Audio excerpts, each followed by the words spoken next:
Hello, everybody, and welcome back to the Educated Colin Snap channel. How you doing? So today we're going to be talking about Mirage, right? She came out very recently, and a lot of people do want to know what's my thoughts on her. How strong is she? How powerful should you get her?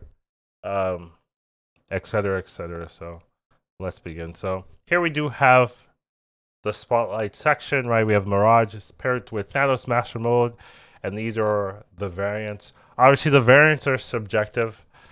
Personally, I do like this Mirage variant, but once again, right, new card variants, Spotlight variants, you need minimum 5 to 8, which is so expensive to get the variants. So the new cards, Spotlights, even if they're nice, like for most players, you can't get them. So you really have to want Thanos or Master Mode, and those are up to you, depending. Uh, but this is the section she is in. So let's talk about the card itself. So Mirage is a 2 energy, 2 power card with the on reveal. Copy the lowest cost card in your opponent's hand into your hand, and then you give it plus 2 power. So essentially, most likely you're going to get a 1 or 2 cost card. If you're super lucky, maybe you hit Wasp or something like that. But not lucky, but like if they're playing High Evolutionary or Patriot. But then generally you're going to get a 1 cost card, and it's going to be a little bit stronger. So the idea with this card is it kind of fits into all of the card generation type decks. So that's usually Dino decks, but it is nice. It is fairly flexible because as long as you have that remaining, you play it in a style where you have 1 remaining mana or 2. You could usually just get some value here because the card you're going to copy is going to have its own effect. Plus, it's going to be a little bit stronger than base. So it has that kind of benefit. But still, it is kind of not a card that makes a new archetype. And it's a card that kind of fits a niche that's already being provided. In that particular archetype, there's a lot of card generation in those type of decks. And Mirage with a 2/2 stat line isn't by itself that good. You do have to play that buffed up card for it to really mean something. If you're not playing the buffed up card, you may as well have a Sentinel, has better base stats, and you get the same kind of effect. So you have to be playing the card to make it worth playing at all. So there is that kind of limitation in the particular deck design of Mirage decks. Now, I did make a Spotlight tier list pretty soon after they were revealed, and I did have Mirage. If you're missing all 3 cards in the B tier, so if same thing if you're missing Thanos, still B tier. If you're missing Mirage and Thanos, and you really want Thanos, I think this is an okay Spotlight to get. You have to want Thanos though. If you're going for Mirage itself, wouldn't really recommend that, right? That's a little bit C tier. You'd have to really want to play with Mirage, but it's not recommended. Anything B and above is only recommended if you like the card. A is recommended if it's in there, like if you're missing everything. A is recommended. And S tier is like you should get it, but I've put nothing in S tier. But essentially, if you are missing Thanos and you want Mirage Thanos, then sure.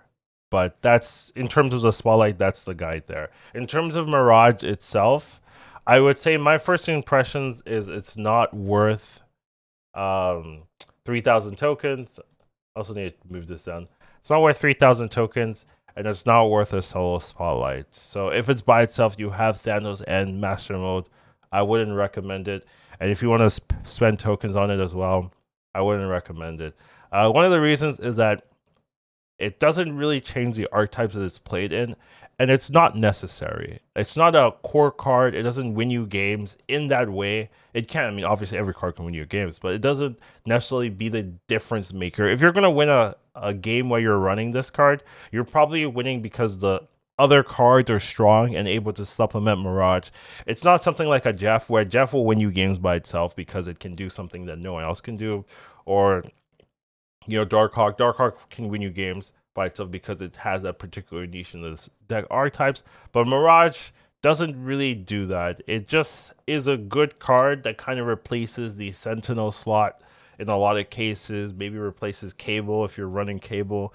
But it doesn't really change that game in a meaningful way that I would say, yeah, this is worth spending your tokens on. Yes, we did. I did recommend spending your tokens on Legion, but I do think Legion is vibrant enough, different enough that you can actually make a lot of different comps. You can actually make a lot of comps in Mirage, but the games change because you have a Legion versus the game. Do the games change because you have a Mirage?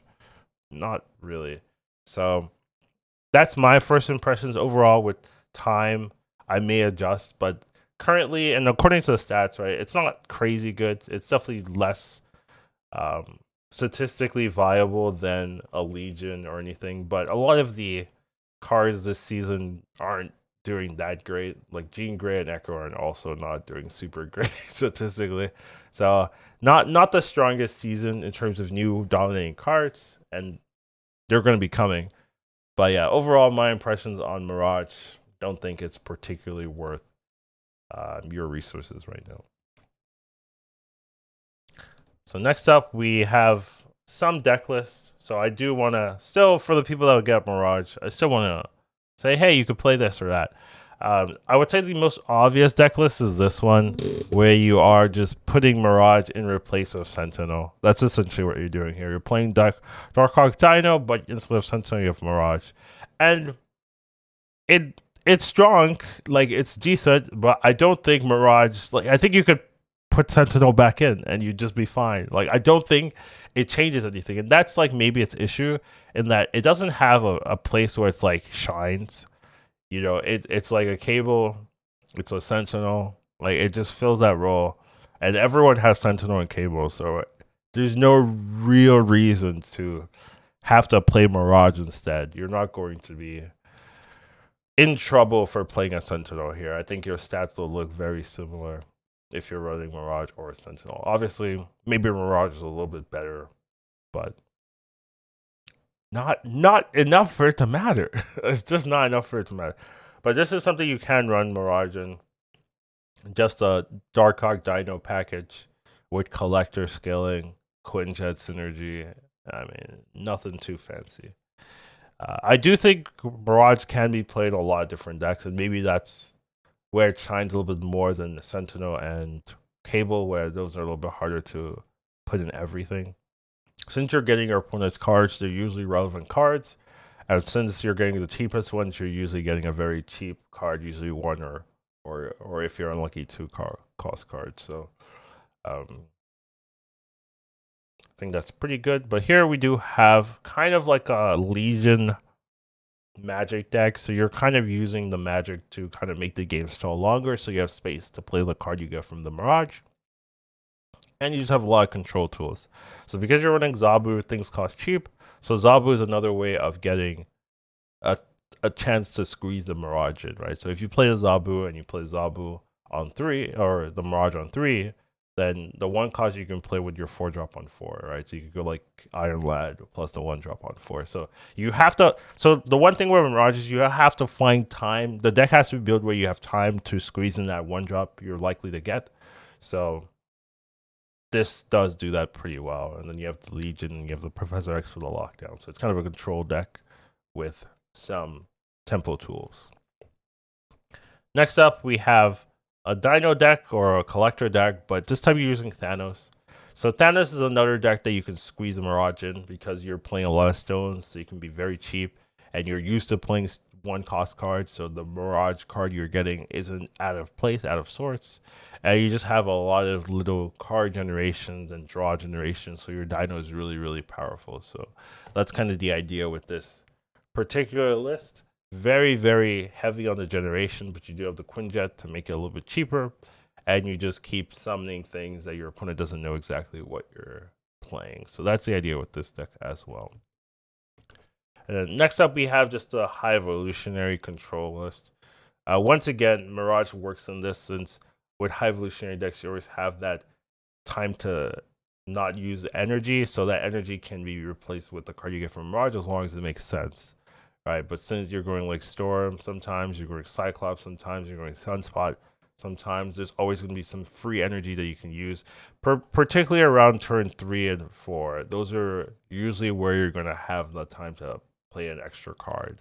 Turn 5, you usually want to play Professor X. Turn 6, you usually want to play Hulk. So those turns are not really going to be Mirage turns, so it has to be usually 3 or 4. So that's something to keep in mind. But that's the idea here if you want to play some type of high evolutionary control. And then last, I believe we do have another Thanos list, right? Thanos, I think, is used to playing very cheap cards, and Mirage does kind of fit that function, as well as most Thanos decks also have Dino. So it just kind of fits together pretty seamlessly. But this is more of a control Thanos deck where you're using Valkyrie, Professor X, or Spider-Man to lock down the lanes, and then you try to win with your Blue Marvel or your Devil Sword on another lane. So that's kind of the idea here.